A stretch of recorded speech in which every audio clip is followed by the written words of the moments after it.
right. Lastly, one more clip of Sheldon Whitehouse. Here is Brett Kavanaugh. Recall, he couldn't quite get the name of Donald Trump's personal lawyer's law firm.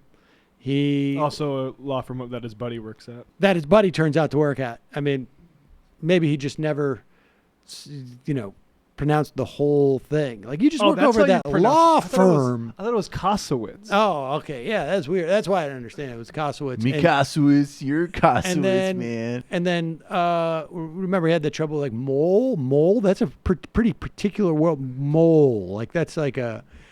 I like when he uses particular words that no one else is using. I like that. Let's spend like 30 seconds on pedantry here. And that's super and of course, precise. He didn't hear anything about that Curiel case where Donald Trump said that the judge was biased because his parents were Mexican descent.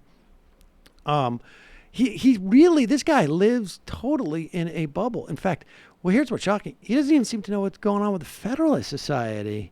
So strange. Here's Sheldon Whitehouse asking about it. Put up a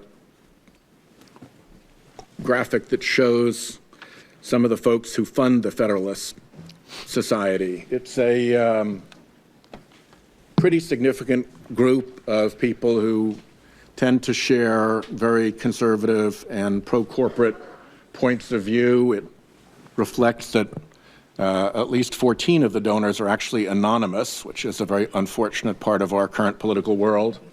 Actually, probably more than that, because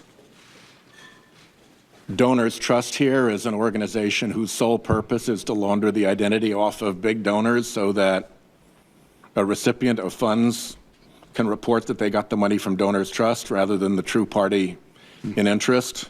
So we don't know how much anonymous money flowed through them.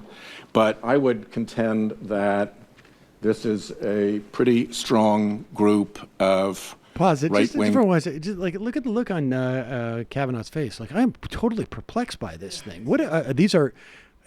So these are words, right? Is that they're printed on a? Went to the Tucker Carlson School of Puzzle Expressions. Exactly. Like, oh, I've got to make it look like I have no idea what's going on here. I'm confused. Word. Okay. Of right-wing conservative pro-corporate funders. And presuming that to be true, should that give you or anyone in this process pause that groups like this may have had such a significant role in selecting you to be in this seat today? Senator, Mr. McGahn was the one who contacted me. I interviewed with the president, and I know the president was, I'm the president's nominee. He was directly involved in making that decision. I'm sure he consulted with Mr. McGahn and others. I know he consulted widely with a lot of people to get input on very widely to get input on at least the people who were the finalists. So that part of it, my 12-day experience was with the White House counsel's office and the president and vice president too. Okay, so and I also don't. I'm not familiar with all whatever those the role groups, is of the Federalist Society. Yeah, I've never paused it. I've never heard of like SCAFE, or I've never heard of Koch brothers.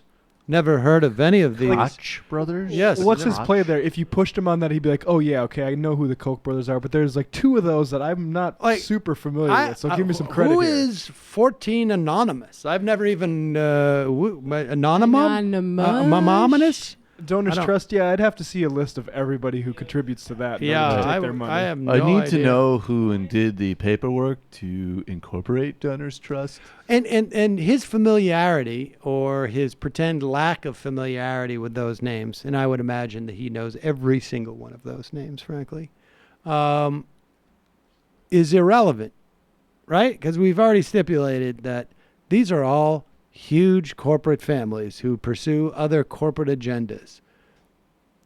But should we not be troubled by the fact that they all basically put you on a list that got you in this seat? I don't. Did you see my basketball team? My daughter plays basketball. They're really if great. That's helpful. Maybe this does start to. I mean, maybe this matters in terms of you could spin, like, obviously Merrick Garland, but even just what a disaster this has been to directly say, like, here's a great example of why we need term limits on these people. Yep. Because there's a partisan, corrupted process. This guy probably perjured himself. He can't answer any basic questions. He's the president's pick of a guy with endless corruption probes around him, and this is why we need more democratic accountability. I mean, certainly this is the time to set that precedent, to be causing Americans to look at this process in the court with a jaundiced eye.